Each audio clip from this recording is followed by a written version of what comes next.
본격 밀리터리 팟캐스트 밀떡을 시작합니다. 안녕하세요, 정명섭 작가입니다. 안녕하십니까, 밀리터리 헤비토커 김도영 군사평론가입니다.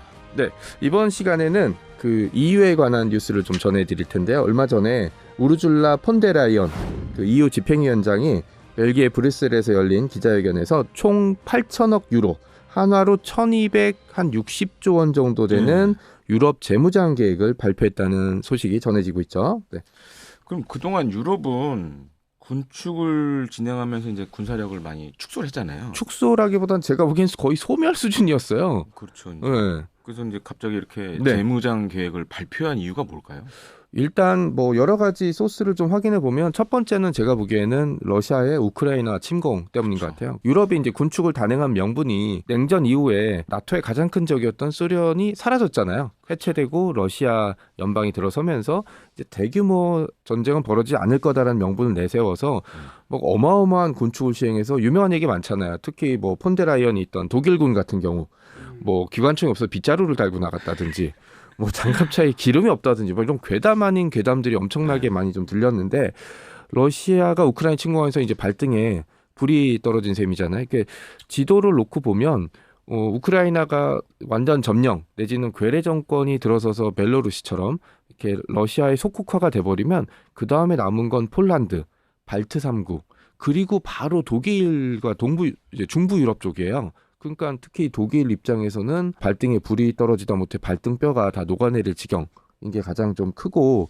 또 하나는 여기까지만 됐어도 자기네 타임테이블대로 갔을 거예요.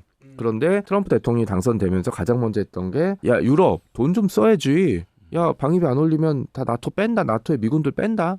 그리고 이제 프랑스 보고는 우리가 안 도와줬으면 독일어 썼을 것 같은 놈들이 말이야, 막 이런 식의 막말들을 해대니까 유럽은 이제 홀로서기를 해야 될 입장에 좀 빠져. 그리고 제가 보기엔 뭐 이것과 직접 연관 없지만 얼마 전에 뭐 김 의원님께서 잘 아시겠지만 킬 스위치 논쟁이 한번 터진 적이 있잖아요. F-35. F-35를 미국이 이제 판매를 했는데 중국이 잘하는 그 백도어처럼, 근데 중국의 백도어는 뭐 망치진 않고 그냥 엿보는 정도인데 F-35는 미국 저기 어딘가에서 버튼을 누르면 아무것도 못한다 라는 식의 논쟁이 있어서 얼마 전에 미국의 제작사에서 해명을 하긴 했지만 해명을 곧이곧대로 듣는 쪽은 없을 거야. 이미 이제 논쟁이 터졌으니까. 이런 여러 가지 일들을 보고 그 다음에 자기들 보니까 이건 빗자루 들고 싸울 것 같으니까 이제 서둘러서 재무장 계획을 발표한 것 같습니다. 사실 제가 오늘 이 녹화하기 전에 마감을 하나 해야 되는 게 있어가지고 네. 기사를 하나 쓰고 지금 왔는데, 핵심은 그거예요. 이제 부활하는 유럽의 방위산업, K방산에 부활. 네. 미칠 영향은 네. 독일 연방하원에서 국방과 인프라와 관련된 네. 한 1조 유로가 넘는 자금을 사용하는 새로운 내용의 지출안을 이제 통과시킵니다. 그래서 1조 유로가 얼마 정도 되나 봤더니 1,500조더라고요. 절반은 국방비로 쓰고 절반은 인프라 확충에 쓰겠다. 국방 인프라겠네요, 그죠? 네, 이게 어떻게 보면 부채 브레이크라는 게 걸려 있었는데 이걸 이번에 국방비는 예외로 적용해버렸더라고요. 그래서 이제 한 5천억 유로 정도를 향후 국방비 지출을 할 건데, 계산해보니까 794조 원 되더라고요. 그러니까 지금 어마어마한 금액을 쓸 계획인데, 그러니까 이제 앞서 말씀드린 대로 지금 사실 도널드 트럼프 2기 행정부 출범하면서 물론 이제 1기 때 유럽이 한번 겪어봤죠. 네. 그래서 막 나토 회의 때 이제 왕따도 돼보고 막 이제 트럼프가 왕따도 돼보고 막 자기네들끼리 막 친하게 지내고 바이든 되면서 이게 좀 어느 정도 해소가 됐고, 그렇죠. 네. 또 다시 돌아온 거 아니에요. 그러니까 그리고 예전에 트럼프 일기 때는 자기가 뽑은 애들이랑 싸우느라고 시간을 다 보냈어요. 그렇죠. 특히 매티스 같은 국방부 장관 뭐 이런 사람들이랑 싸우다 시간 보냈는데, 이번에는 그러지 않고 그냥 애초부터 자기한테 충성할 애들만 그냥 무조건 갖다 박은 거잖아요. 그러니까 그런 시행착오도 지금 안 겪고 있어요. 네. 일기 때 자기한테 뭐라 했던 국가들한테 이제 관세, 폭탄 막 매기는 거죠. 따했던 이제 그런 나라들을 한 억하심 정도 있고 얹자놨던 거. 그다음에 이제 관세는 약간 그거 약간 별개로 보는데, 경제적인 문제를 약간 이제 관세로 풀어보려는 생각을 지금 갖고 있어서 하는 것 같은데, 지금 이제 유럽의 고민이 사실 이게 느껴져요. 그러니까 어떤 고민이냐면 올해가 굉장히 의미 있는 해더라고요. 2025년이요. 네. 제2차 세계대전 종전 80주년. 아 맞네. 네. 9월 1일 날 이제 네, 끝났으니까. 근데 지금 이 80년 만에 사실 유럽은 위기거든요. 지금. 그렇죠. 그리고 유럽의 많은 외교 안보 싱크탱크나 이런 데서 지금 나오는 보고서들 보면 공통적으로 하는 얘기가 하나 있어요. 우크라이나전이 끝나도 푸틴이 또 한 번 전쟁을 일으킬 것 같다. 그렇죠. 왜냐하면 우크라이나 전쟁에서 큰 타격을 받거나 정권의 위협이 될 정도에 몰리면 네. 이제 사실 정신 못 차리고 그럴 텐데 지금 트럼프가 대통령 당선되면서 기세 등등하고 있잖아요. 거기에 대해서 이제 2022년에 우리나라가 동유럽 국가들 이제 사실 말씀드리자면 이제 그쪽 나라들은 그걸 싫어하더라고요. 동유럽이라는 표현을 쓰지 말아달라라고. 본인들을 중부 유럽이라고 불러달라고. 네. 그래서 이제 제가 22년도에 카이 있을 때 그때 폴란드 국방장관도 오고 막 했었잖아요. 그렇죠. 네. 그때 그 얘기를 직접적으로 했었어요. 중부 현장에서. 유럽으로 불러달라. 중부 유럽으로 좀 불러달라. 그래서 사실 우리가 22년도에 우크라이나 전쟁 발발을 하면서 제가 22년 1월에 입사했고 그 전에 막 밖에서 취재하고 그랬을 때 정말 상황이 안 좋았거든요, 다들. 그래서 뭐 로또 맞아가지고 사실 된 건데. 사실 지금 나토가 약화되잖아요. 자꾸. 그렇죠. 흔들리니까. 네. 미군이 빠지면 사실 나토도 큰 위기죠. 네, 그러니까 이제 EU 자체적으로 지금 군사력을 강화하려고 그러고, 그다음에 실제로 유럽에서 K 방산 세일즈 하시는 분들도 같은 얘기를 해요. 또 전쟁이 일어날 걸로 많이 생각을 한다. 네. 그러니까 유럽 각국의 국방부에 있는 사람들이 그렇게 생각을 많이 한다 그러더라고요, 실제로. 과거에는 사실 이제 미국이 굉장히 든든한 후원자이자 동맹자였지만 향후 한 3, 4년은 네. 그렇지 않을 것 같다라고 지금 보는 것 같고 그래서 이제 자기네 방위 산업을 강화하려는 노력을 좀 많이 하는 것으로 좀 보여집니다. 맞아요. 미국에 의존하려는 모습들을 이제 떨쳐내려고 하는 것 같아요. 왜냐하면 미국의 정권이 바뀔 때마다 그렇죠. 나토를 지고 흔들고 뭐 경찰 역할을 했었잖아요, 미국이. 근데 그러니까, 이제 어느 순간부터 또 보면은 깡패 역할도 하고 있으니까 결국은 유럽 재무장 계획이 핵심인 것 같은데 이런 움직임 속에서 우리나라 방산업계에 어떤 영향을 미칠까요? 관련 뉴스들이 굉장히 많이 나오고 있는데 뭐 어떤 사람들은 막 주가를 올리기 위해서인지 막 이제 유럽에 엄청 수출한다 이렇게 얘기하지만 중요한 조건이 있어요. 여기서 집행된 자금은 다 자국산 이게 유럽 안에 생산된 무기들을 구매하는 데 사용된다라는 전제 조건이 있거든요.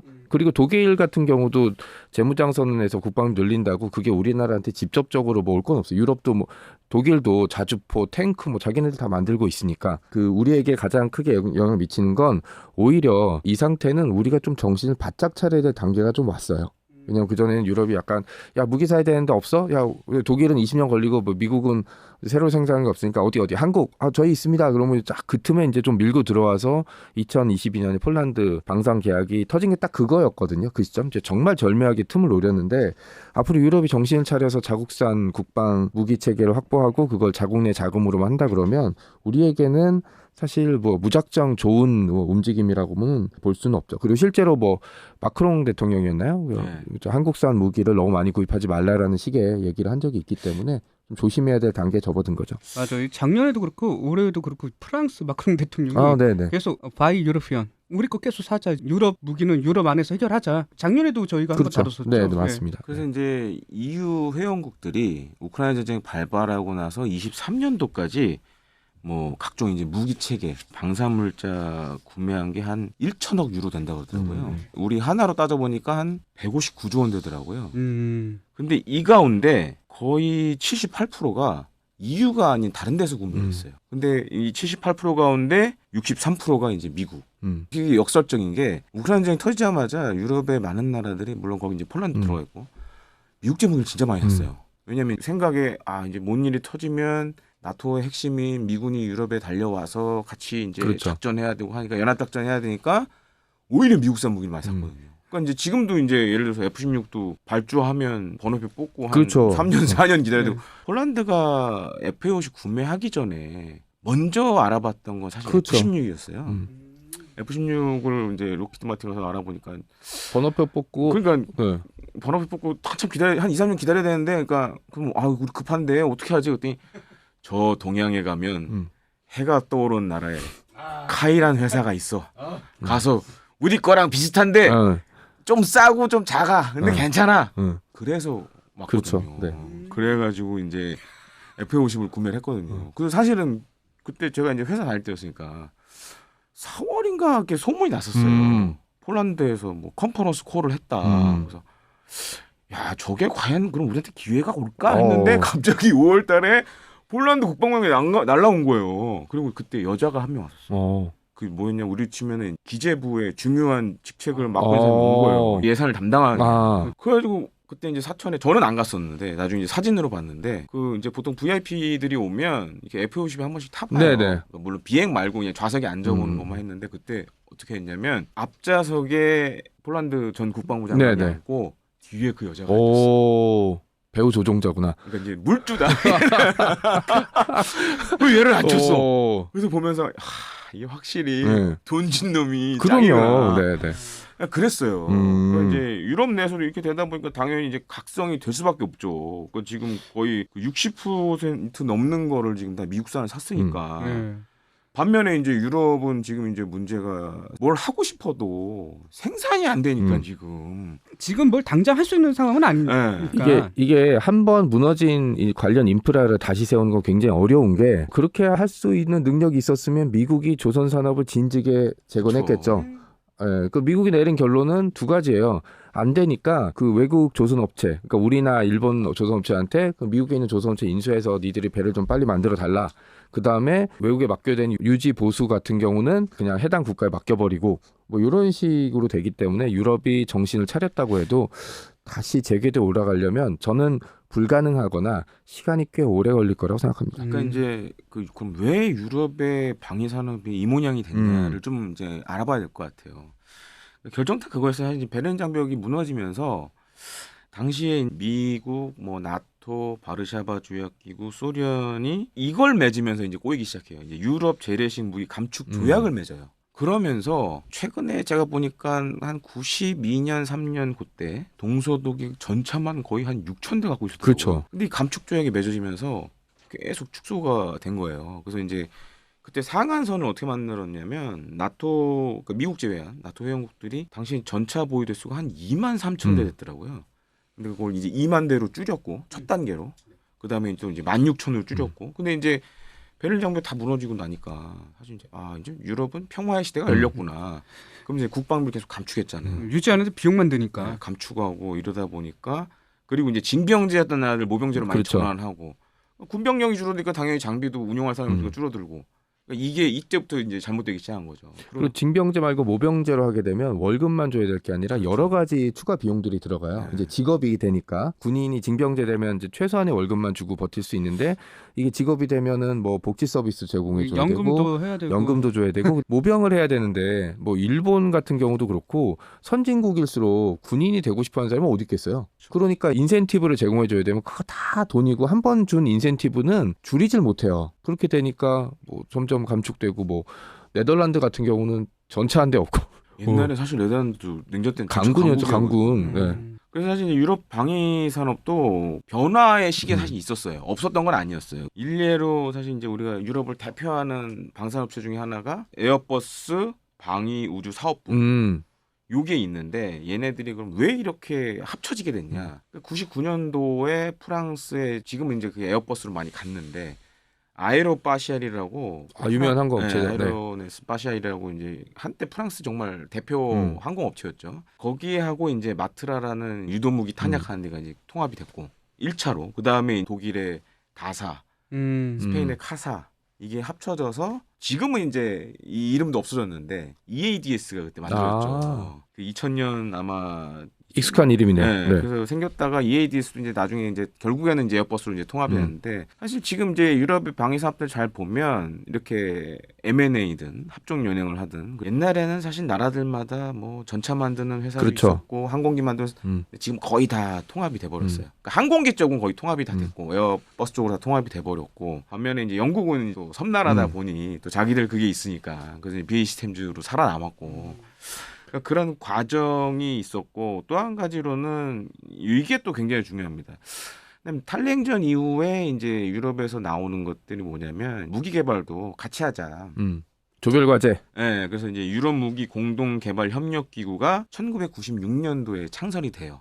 지금 한 16개 프로그램 정도를 진행 중인데 그 말씀하신 대로 이제 조별 과제들이 그 안에 엄청 많죠. 16개 과제가 이제 조별 과제인데 잘 된 것도 있고 잘 안 된 것도 있지만 그러면서 베를린 장벽 붕괴 이후에 방위 산업 M&A 본격화됐고 두 번째로는 이제 공동 개발로 많이 하자 이렇게 됐는데 문제는 이것도 계속 줄어들다 보니까 이제 생산이 못 받쳐주는 이제 한계가 여실하게 드러났죠 이제. 라인을 유지를 하려면 돈이 필요한데 예전에 물주 역할을 했던 게 중동이었거든요. 근데 중동도 무작정 돈 주고 사들이진 않을 거고 뭐 사우디가 대표적이지만 뭐 어떻게든 뭐 기술을 받아들여 살려고 하고 아프리카 이런 데는 이제 중국제 무기들이 가성비로 밀고 들어와서 시장이 해외 시장도 많이 줄었죠. 네. 이 얘기를 들어보고 좀 드는 생각이 있는데 서유럽과 네. 동유럽의 온도차가 또 다른 것 같아요. 이렇게 이제 한국산 무기가 과연 이런 지점을 파고들 수 있을까? 일단 온도차 좀 어떤가요? 일단 저도 예전부터 들은 얘기인데 동유럽 쪽 사람들은 자신들을 동유럽이라고 부르지 말고 중부 유럽이라고 불러달래요. 이제 우리는 그런 게 없었죠. 왜냐하면 동유럽이라고 하면 약간 낙후된 느낌도 있고 그 다음에 그 소련의 위성국 시절이 자꾸 떠올리니까 그렇게 되는데 프랑스, 독일 이런 나라는 뭔가 또 장벽이 또 있잖아요. 그렇죠. 뭐 폴란드, 뭐 중부 유럽에 그러니까 이제 조금 여유가 있고 거리적으로 그렇죠. 봤을 때 그리고 이제 러시아가 그렇다고 옛날처럼 유럽을 다 집어삼킬 수 있는 능력은 안 될 거고 러시아의 최종 목표는 아마 예전 위성국들을 다시 자신의 세력권 안으로 들여오는 정도일 거예요. 약간 소련? 예전의 소련처럼. 왜냐하면 그 독일의 공격을 받은 적이 있기 때문에 중부 유럽의 평야지대를 자신의 방어선 안으로 다시 넣고 싶어하고 나토가 만들어진 것 중에 이유 중에 하나가 바르샤바 조약군이라고 예전에 소련 시절에 동유럽의 위성국들을 중심으로 만들어 군사 조약 기구가 있거든요. 그러니까 이 바르샤바 조약 기구 비슷한 기구를 만들어서 본인들이 유럽의 발판을 마련해 보고 싶어하는 게 이제 목표니까 아마 영토적으로 욕심을 내는 건 발트 3국, 그 다음에 우크라이나, 그 다음에 중부 유럽 국가들의 위성 국가화 정도 되기 때문에 프랑스랑 독일은 살짝 벗어나 있거든요.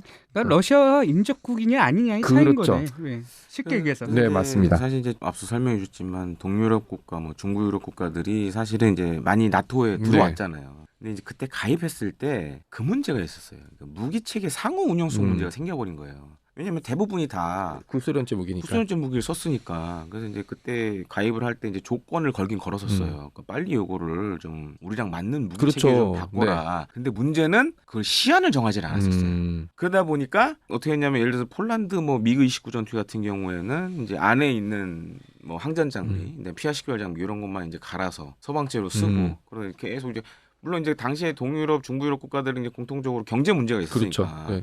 한 번에 국방비를 다 쓸 수는 없잖아요. 그래서 그 문제 때문에 이제 질질 끌면서 계속 왔었거든요. 근데 이제 우크라이나 빵 터지면서 큰일 났다 된 거고. 그리고 이제 폴란드 입장에서는 우크라이나 바로 뒤가 폴란드잖아요. 맞습니다. 그러니까 이제 그때 빨리 지원을 해줘야 되는 네. 우크라이나 지원해줘야 되니까 이제 그런 것 때문에 이제 어떻게 보면 K 방산 무기를 빨리 선정을 했었고 이제 22년도에 폴란드 국방장관 왔을 때도 핵심은 그거였어요. 언제까지 줄 수 있어? 그게 핵심이었어요, 진짜. 급하니까. 네, 언제까지 줄 수 있냐. 그래서 아니 우리 뭐 지금 이제 만들어 놓은 게 있으니까 그때 사실 이제 납품하려고 했던 게 있었잖아요. 네, 그렇죠. 우리 근데 건데 사실. 네, 그래서 게필러란 이름으로 그걸 빨리 이제 보낼 수 있었으니까 됐고. 그래서 향후에 동유럽이나 중부 유럽 국가들은 사실 지금 서유럽제 무기를 선택하는 데는 좀 약간 한계가 있어요. 왜냐하면 주문해도 언제 나올지 모르니까. 맞아. 그리고 본인들 위주로 네. 생산하기 때문에 본인들이 그렇죠. 먼저 쓰고 그다음에 좀 여유분을 그다음 네. 줄 거 아니에요? 그러면 시간이 더 오래 걸릴 건데. 그렇게 따지면 아직은 그래도 조금 경쟁력은 있다. 그러니까 그게 제가 봤을 땐 5년이에요. 5년 안에는 경쟁력이 있다라고 그렇죠. 보여지고 뭐 생산 라인이 구축되거나 하면 한 5년에서 8년 사이라고 지금 그러니까 전문가들은 이제 예측하고 있더라고요. 그렇죠. 한 가지 얘가 지금 이제 폭스바겐이 죽을 쓰고 있잖아요 지금. 네. 폭스바겐 일부 해고도 해야 되고 막 이런 상황이니까 그래서 이거를 이제 방위산업 쪽으로 돌리겠다 뭐 이런 얘기도 나오는데 고용 창출하겠다. 네, 그래서 사실은 독일이 어떻게 보면 사실 이제 이런 공업 강국이잖아요. 그러니까 방위산업을 하나의 그런 모티브로 삼을 수 있죠. 전환을 하면서 새로운 먹거리로 이제 네. 돌아설 수 있고 그리고 아시다시피 독일은 뭐 별칭이 지금은 사실 그 별칭이 좀 애매하지만 전차군단이라는 별칭이 그렇죠. 있었잖아요. 네. 그러려면 이제 전차도 막 진짜 한 네. 1000대 이상은 제가 봤을 땐 독일이 찍어내야 될 상황인데 네, 자국 무장하는데도 필요하니까. 네. 그리고 뭐 지금 징병제도 다시 하겠다. 그리고 이제 보수정부 들어서서 되게 굉장히 강력한 지금 정책을 내오고 있고 근데 이게 뭐 앞서 말씀드린 대로 이제 시간이 걸리는 거다 보니까 당장은 힘들어요. 거기다 이제 조별 과제에 대한 네. 문제가 독일과 프랑스 합작해서 하는 전차 사업이 있거든요. 이제 그 4세대 전차 사업 MGCS. 네.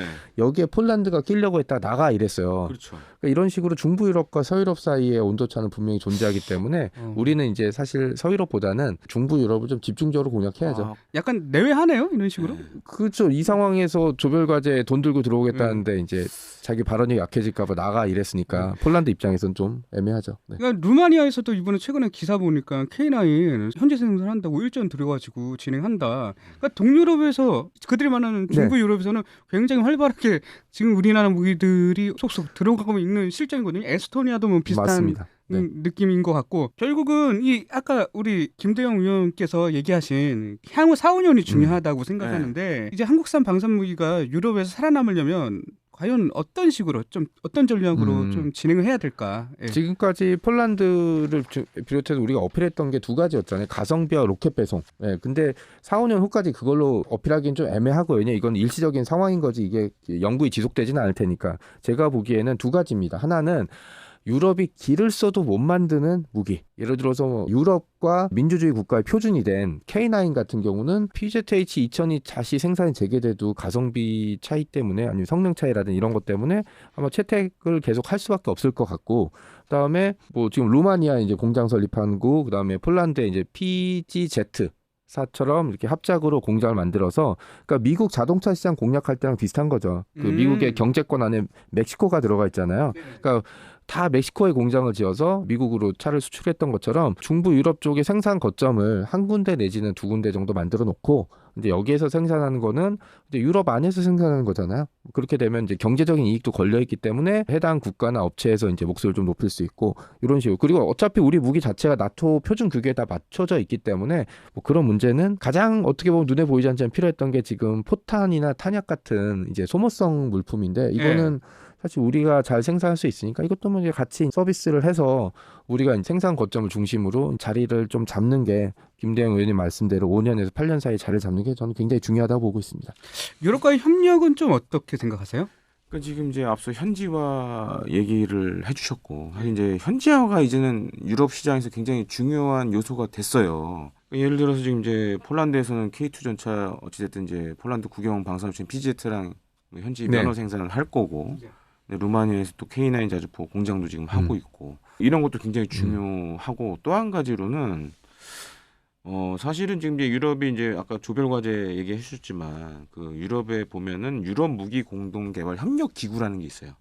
보통 이제 오카르라고 많이 얘기를 하는데 오카르 같은 경우에는 주요 회원국이 뭐 프랑스, 독일, 이탈리아, 영국 뭐 이렇게 있고 그다음에 이후에 벨기에, 스페인이 추가됐고 지금 옵저버 자격으로 들어가 있는 나라들도 있어요. 그러니까 그런 나라가 어디가 있냐면 호주, 일본, 브라질이 들어가 있어요. 근데 우리도 오카르는 좀 한번 들어가 볼 필요 옵저버 자격으로 그렇죠. 네. 들어갈 필요가 있고 또 한 가지로는 브라질은 엠브라이르 때문에 들어간 거네요. 항공기. 일단 그 이 오카르에 들어가면 장점이 뭐냐 유럽에서 뭐 하기가 좋거든요. 그러니까 이런 부분도 우리가 좀 고민을 해봐야 돼요. 또 한 가지로는 뭐가 있냐 EU 국가들과의 우리가 군사 협력도 지금 수준보다는 좀 한 단계 업그레이드 시켜야 돼요. 그래서 뭐 최근에 뭐 지난해 우리가 카타르도 한번 육군이 갔었고 그 다음에 이제 올해는 UAE도 한번 갔었잖아요. 사실은 지금 폴란드도 한번 가긴 가야 돼요. 뭐가 됐든 간에. 네네. 뭔가 연합훈련이라든지 그런 교류 차원에서 동유럽 국가들하고도 좀 그런 걸 할 필요가 있고 사실은 지금 제가 봤을 때 더 중요한 건 이겁니다. 그러니까 지금 우리가 잘 보면 뭐 이제 다음에 얘기를 할 거지만 자 K2 전차 다음에 우리가 차세대 전차도 해야 되고 장갑차도 사실 그렇죠. 해야 되고 K9 A3도 해야 되고 이게 할 게 많아요 사실. 그렇죠. KF-21도 있고 네, KF-21도 있고 이제 그런 거를 사실 동유럽 국가들하고 좀 같이 좀 해야 될 필요성도 있지 않나. 일종의 이제 파트너십을 맺어서 하는 방법도 어떻게 보면은 또 대안이 될 수가 있고 많이 좀 고민이 필요한 상황이 왔다 이제는. 그러니까 이제 그 동안은 그 폴란드 수출은 사실 저는 항상 어디 나가서 얘기해요. 로또였다. 그렇죠. 네. 그리고 준비가 돼 있었기 때문에 가능한 일이었다. 근데 향후에는 그렇게는 좀 쉽지는 않지 않을까 이렇게 보고 있고 그렇기 때문에 더 많은 세세한 준비가 필요하다라고 좀 말씀을 드리고 싶습니다. 이번 시간에는 유럽의 재무장 계획과 그리고 그에 따른 K방산에 어떤 영향을 미칠 것인가에 관한 얘기를 좀 나눠봤고요. 관련해서 소식이 더 전해지면 저희가 따로 한번 다뤄보도록 하겠습니다. 자, 이번 시간은 여기서 마치도록 하겠습니다. 여러분 안녕히 계세요.